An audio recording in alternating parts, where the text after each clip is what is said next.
Ես խնդրանքով դիմում եմ պարոն Փաշինյանին եւ կառավարությանը, որ մեր այդ հարցին լուծում տա։ 23 տարի աշխատում եմ ես այս հիմնարկում։ Մեր եկամտի միակ աղբյուրը այս հիմնարկից է։ Ուստի խնդրում եմ թող շուտ բացենք, աշխատենք, ի վիճակի չենք, չէ՞ որ մեր եկամտի միակ աղբյուրն է։ 100 մի ցավ ունենք, 100 մի դարդ ունենք, այդ ֆինանսը, այդ եկամտով ենք մենք կարում մեր ընտանիքը ապահովենք, խնդրում ենք պարոն Փաշինյանի եւ կառավարությանից հարցին լուծում տա։ Ուրիշ ոչ մի բան չեմ կարաս, անընդհատ գալիս ենք, ես առաջի դեպքն որ այս 23 տարվա մեջ այս դեպքը լինում է։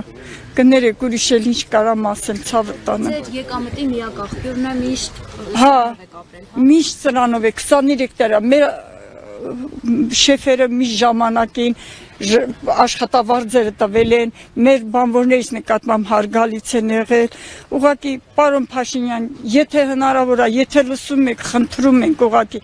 բացեք մեր գործարանը, որ կարանք մենք ապրենք, մենք մտնենք հունի մեջ, չգիտեմ ինչ ասեմ։ Դուք որպես ինչ եք աշխատում։ Հավաքարար։ Հավաքարար եմ աշխատում, բայց միշտ հարգանքով են վերաբերվել շեֆերը մեզ հետ, շատ լավ ա եղել, ուրիշ ոչ մի բան չեմ կարող ասեմ, աշխատավարձերի ժամանակին ստացել ենք, ուղղակի պարոն Փաշինյանը թող վերանայի ես հարցը լուծում տա,